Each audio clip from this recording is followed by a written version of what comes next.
Know there's a little bit of theater at play here, but I think in terms of my, almost 10 years of covering Donald Trump in person, I've never seen him react to a leader in such a quick regard, especially one who, again, is calling him a fascist even after the meetings. Welcome to Deep Dive. This week, we're diving into one of the most unexpected political plot twists of the year, the surprisingly chummy Oval Office meeting between President Donald Trump and New York City Mayor-elect Zohran Mamdani.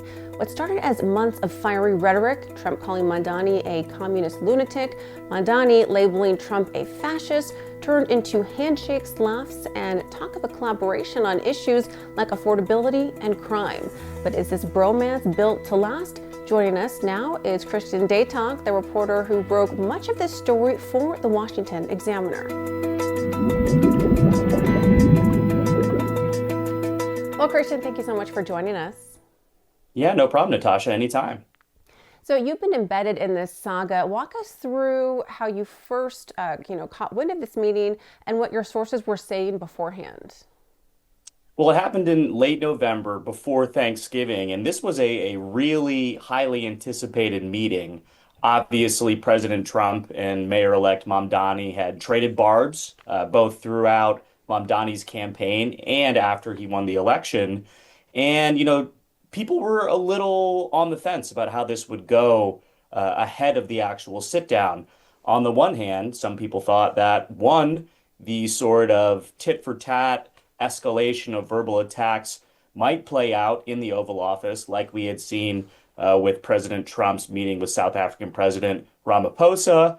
But you had another group of folks, including a number of veteran Republican strategists, who said they thought Mamdani was going to take the track that most world leaders have when it came to dealing with Donald Trump. And that's essentially kill him with kindness. And to be fair, that seems to have worked because, once those two leaders came out and spoke to us reporters, it was clear that whatever they had said behind closed doors, President Trump had certainly taken a liking, perhaps even more than he anticipated, to Mayor-elect Mamdani. And look, the two of them, though their politics, really, to be quite honest, couldn't be more polar opposite, they do share one incredibly common bond, and that's a love for New York City. I think deep down, even though President Trump calls Florida home these days, he's a New York boy at heart, grown up in the Bronx, talking about, the former heyday of New York before all this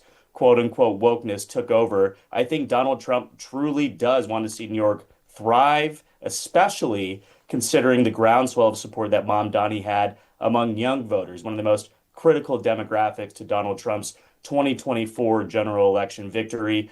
Obviously, Mamdani focused a lot on affordability, and I think President Trump, even though he's loath to admit it, he recognizes that people across the country, regardless of whether they're in blue states or red states, they don't think that he has finished the job when it comes to, killing inflation, bringing prices back down to pre-COVID levels, and they want to see more out of him. So it was a welcome surprise the way those two leaders appeared to not only like each other, but move in a positive direction when it comes to how the federal government can make New York, again, really the jewel of the entire world. Yeah. Makes sense. And Christian, your articles paint a vivid picture of, that Friday press conference, Trump patting Mamdani on the arm, even giving him a green light to keep calling him a fascist with a smile. Did your on-the-ground reporting reveal any behind-the-scenes prep work from either side to dial down the tension? To be quite honest, I don't think President Trump prepared really at all. Obviously, he's in wall-to-wall meetings these days. And to be quite frank, he's in a position of power. So Mamdani was really the one who needed to come in and sort of reset the narrative and get on the president's good side. We do know, speaking to Democratic operatives, that Kathy Hochul, the governor of New York, played a big role in sort of helping Mamdani craft his strategy for the meeting. She told him, look, you need to go in and make Donald Trump respect you as a strong leader. And that will sort of be the baseline to which you guys can find common ground on areas you might be able to work together. And we do know the two leaders touched on a couple of topics, and it seems like Mamdani, got his message across to Donald Trump when it comes to lowering the cost of groceries, perhaps rezoning ill-used land in New York City to alleviate some of these skyrocketing housing costs. And of course, they discussed electricity costs as well. This is an area where Hochul and other New York Democrats have had little success in dealing with President Trump, who, of course, talks a lot about unshackling the fossil fuel industry, while those Democrats generally are trying to stick to a more green energy strategy. Now, I will say, despite what President Trump, says about solar energy and certain parts of these wind farms across the country, he is actively searching for ways that which renewable resources, specifically nuclear energy, can really come in and offset some of these price increases from the AI data centers that his administration is fueling financially across the country. So whether or not Mamdani got more information, we do know that Hochul certainly set him in the right direction in terms of dealing with this president.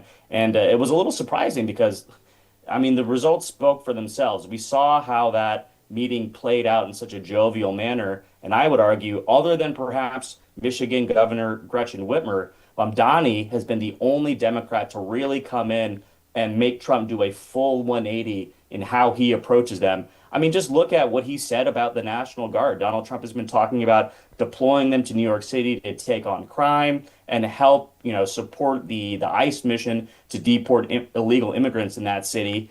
But then, just one day after that meeting, the president had essentially said, look, I think those guys are needed in some other cities across the country much more than New York. Of course, if they request them, we will send them, but that's not a priority right now. It certainly sounds like Mamdani got some good advice there. Certainly. And let's talk about the pivot. So Trump went from threatening to pull the federal funding and deploy the National Guard to New York to saying that, we'll help them do a great job. So you're reporting, quote, strategists like Mike Nellis calling this a smart play for Mamdani. From your interviews, what do you think drove Trump's smiles in the Oval Office? Was it genuine rapport, political theater to soften his image, or something else like their mutual knack for rallying disenfranchised voters, like you mentioned, through social media? This is a little bit of a cop out, Natasha, but I think it truly is a little bit of all three of those things you just talked about. Obviously, Donald Trump is maybe one of the most savvy political operators we've ever seen, especially when it comes to being sort of ahead of the curve in terms of reaching folks on social media and other alternative forms of communication. And other than Donald Trump, Mamdani's probably had the most successful digital campaign we've ever seen. I mean, he was getting outraised by Andrew Cuomo and even Curtis Sliwa well into the fall of this election. That being said, because of the way he was able to reach young voters on social media, he really walked away to an easy victory. On top of that, just like Donald Trump, Mamdani is truly just oozing charisma. He's easy to like. He is a smooth talking, fast talking New Yorker. And I think Donald Trump, again, despite their politics being diametrically opposed in some areas, he sees a little bit of himself in Mamdani. And let's not forget the elephant in the room here. Donald Trump, even though he talks about how he is much, much younger and fitter than Joe Biden, he's the oldest man ever to be elected president. I think this is sort of a way of Donald Trump de-aging himself, especially among some of these questions from the media about his fitness and general, I guess, vigor in office, perhaps how he scaled back some of his public events in recent weeks. And he used Mamdani, again, to try and show to those young voters who were integral to his 2024 coalition that, hey, I am not, thinking in a way that won't impact you in a positive manner. The policies we're pursuing are radical, but that doesn't mean they won't help you. So I do think, like Mamdani, Donald Trump employed theater during that meeting, but I do think there really was a true sense of agreement and trust built between the two men based on those common bonds that we discussed a little bit earlier.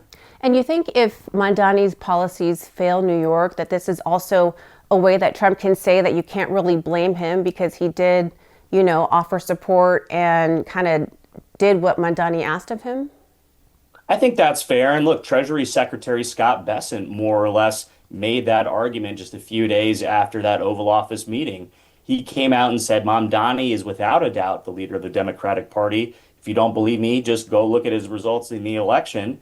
And then he said at the same time, he is a young man. He's full of energy, but he's got old ideas. And if those ideas fail in office, that's going to be a boon essentially for Republicans. That being said, again, I really don't think Donald Trump wants to see Mamdani fail. Talking to folks after this meeting, it does seem like, again, despite the theater, despite the buddy buddy cop routine that we saw a little bit, Donald Trump genuinely connected with the mayor-elect. And again, he has a love for New York City. He wants to see it do well. He'd rather see the city prosper than have to send in the military and round up violent criminals. Obviously, that would be a better look for the city than admitting that my hometown is a hotbed of crime and violence. Yeah, sure. And now, as you know, Christian, the smiles didn't last in every spotlight. Just days later, Mamdani doubled down on NBC's Meet the Press, standing by his fascist label while Trump softened on the National Guard, but kept the door open for future threats. Treasury Secretary Scott Bessent praised Mamdani's campaign, as you mentioned, but slammed his old ideas. So, this hot and cold dynamic has everyone buzzing. Did you somewhat expect this? A little bit. And again, we mentioned the theater. I think Mamdani would be a fool to sort of lean fully into Donald Trump. Let's not forget, he is a democratic socialist. He has fully bona fide progressive policy points that he's going to be trying to implement. And he's got folks like Bernie Sanders and Alexandria Ocasio-Cortez backing his mayorship as well. So he needs to play both sides of this a little bit. But to be fair, the president gave him the green light to keep calling him a fascist. So if I was Mamdani, I'd be hitting that button as much as I can while still talking to the president and trying to work behind closed doors toward these common goals of lowering prices for not only New Yorkers, but for all of Americans. Sure, appeasing his base by that, for sure. And your pieces highlight how this relationship is a tightrope for both parties heading into the 2026 midterms. Republicans wanted Mamdani as their boogeyman, to fire up the base, thinking about ads from the NRCC, warning of a socialist takeover. But if Trump keeps praising him as he did to Fox News, does that undercut GOP messaging?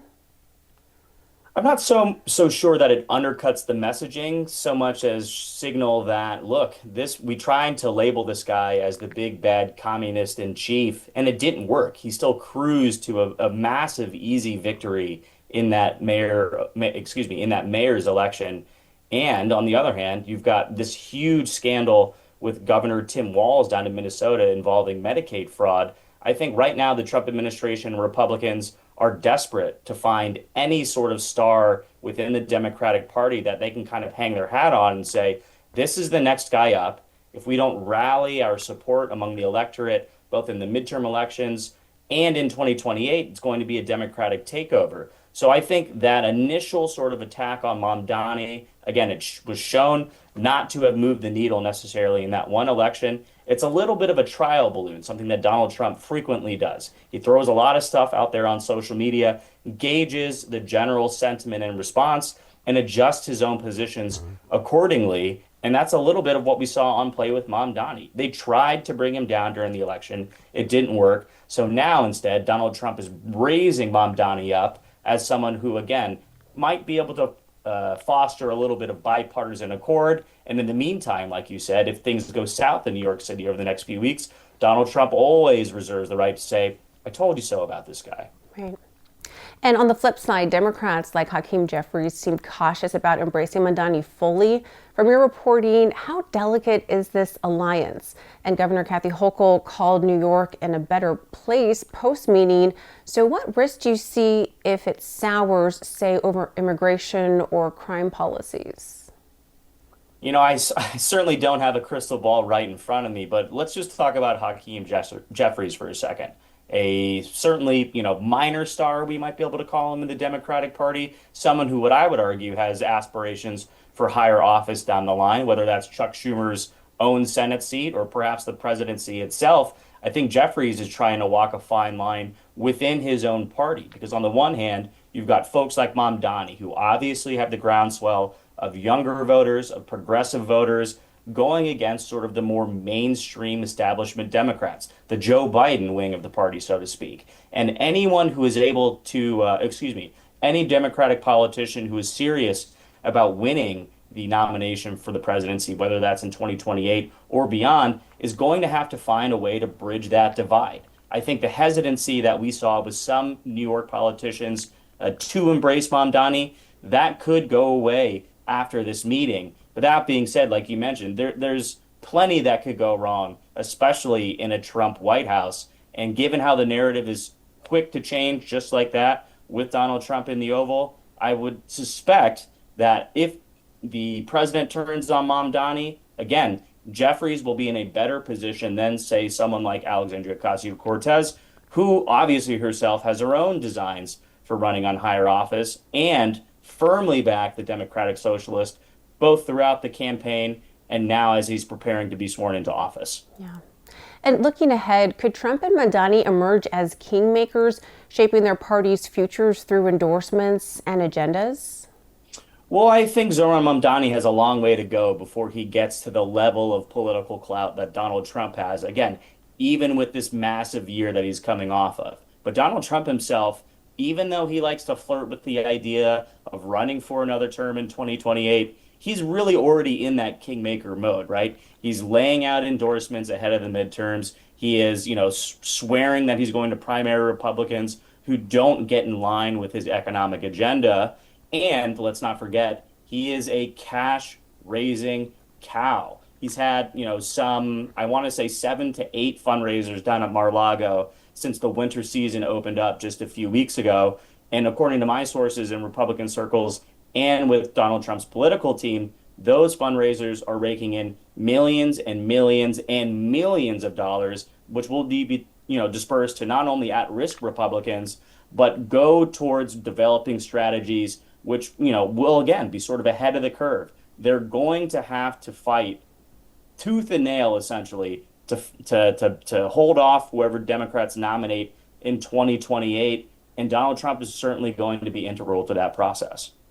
And experts call this potentially one of the most unlikely alliances in American politics if it holds for 90 days. So based on your deep dive, what's your prediction for the Trump-Mamdani relationship, and what should New Yorkers watch for next? I think what New Yorkers should watch for next, again, is sort of action from Mamdani in the early days on electricity. We've heard how Kathy Hochul has been resistant to Donald Trump's own energy agenda. Will Mamdani perhaps get Democrats in the state to soften there? And to be honest, the first part of your question, I think the relationship will hold, at least for those the next 90 days before Mamdani is sworn into office. Again, this isn't necessarily coming from the sources who I'm talking to, although they are backing up what I saw with my own eyes.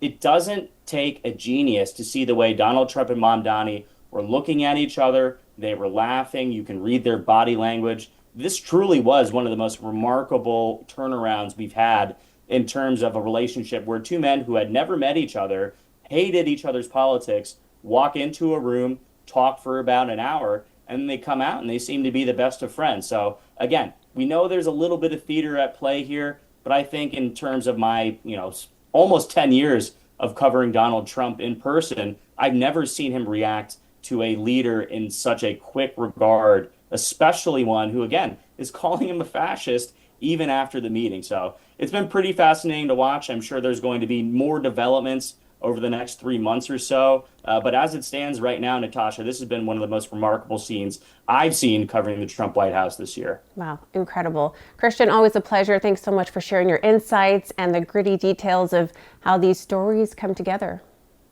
No problem, Natasha. Well, thank you so much for watching Deep Dive. Please visit our website for more of these stories and feel free to send us your questions or story ideas. We hope to see you back here next week.